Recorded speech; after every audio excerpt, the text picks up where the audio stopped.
Okay, so I'm sitting in a 2017 Honda CR-V all-wheel drive touring model. So this is as high-end as you can get when it comes to the CR-V. I'm just going to run you through some features and benefits of the car so you can get a quick rundown of the car, the features, and understand what's going on with it. First thing I'm going to do is start you right over here and see your windows. You've got the auto up-down windows. You've got your door locks. You've got your mirror controls. Flip up to the side over here, see if I can get it in there. You do have the memory seating that starts in the EXL and above model, so you can set it for both keys. Down here, you're going to see some controls that will allow you to turn off some of the safety features. So the road departure mitigation, which you can see right here, your forward collision warning system and collision mitigated braking system. This works with your not anti-lock skip, your traction control, sorry, I'm blanking on myself, and then obviously the rear tailgate release. Scooting over to the steering wheel, so some things right here. I really like this one feature is to turn up the volume and down it. You can just drag your finger up and down it, or you can tap, so it gives you a couple different options on how to do that. I'm gonna switch over here on the audio so you can see kind of what's going on over here when I'm doing it. And that way I can jump between features.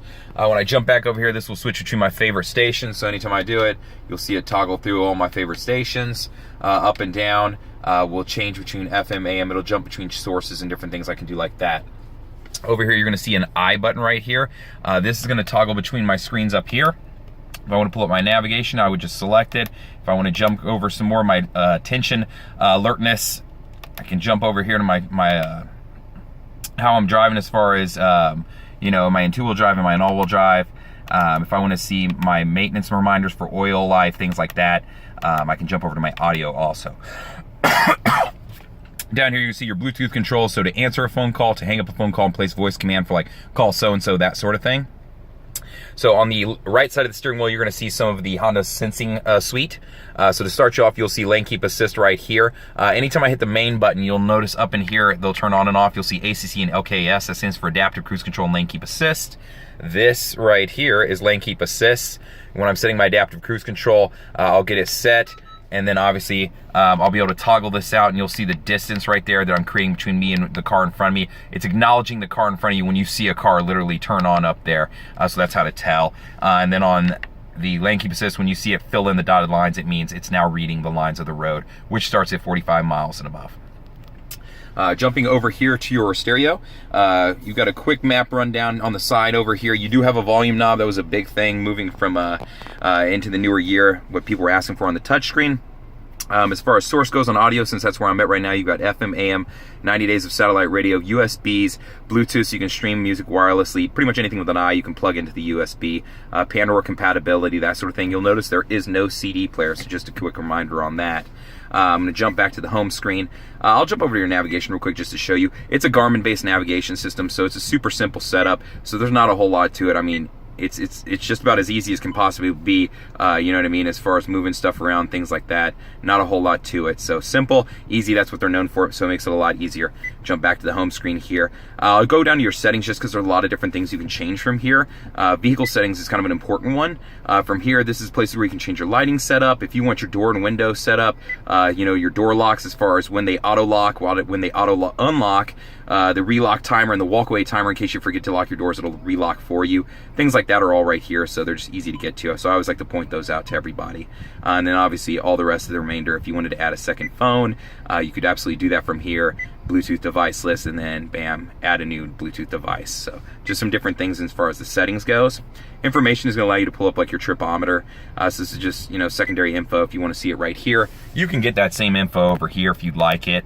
You just have to toggle over to the right screen to get to it. So from here, same screen, I can get all that same info. Back to your home button. I'll leave it at that for that. Honda Link will allow you to pull up your VIN, get your maintenance reminders, just general details on the car itself in case you ever need them. If you download any apps, you could obviously do that here. I think you've got a couple to start, you know, your calculator, normal kind of new stuff. AC controls are going to be right here.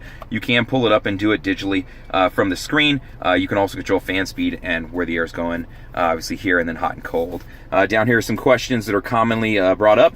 The parking brake, you got to push your foot on the brake and pull up on it to set it. Put your foot on the brake, press down on it to release it. Brake hold, you have to have your seatbelt on to use this, so just a quick reminder if you're in a drive-through. The way it works is if I come up to a light and I have this button engaged, it'll allow me to take my foot off the brake and leave it in drive, and it'll hold until I want to go, and then I can hit the gas and it'll recognize and take off. So that's how this button works. Econ button over here will improve gas mileage on the car. Whenever I engage it, you'll see a green light come on up here. What that will do is improve the gas mileage by shutting down some of the electrical systems in the front end of the car. Things it would take away from you, or things you should notice as the driver or passenger, is be the AC unit won't blow quite as hard, and your accelerator down there, if you can see it, won't take off and go quite as fast when you're using this button. So just a quick reminder. You've got a power outlet right here. Over here, I'm gonna see if I can do this and show you. This is slidable, and then obviously I'll show you this. You can pull it out, readjust it, slide it back in down there, and then you can fit a tissue box in there if you needed to.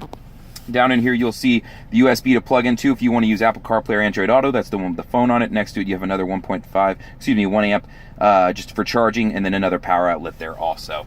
Above me, auto dimming mirror, kind of normal new car stuff. I've got home link set up so I can do gate, garage, clicker, things like that.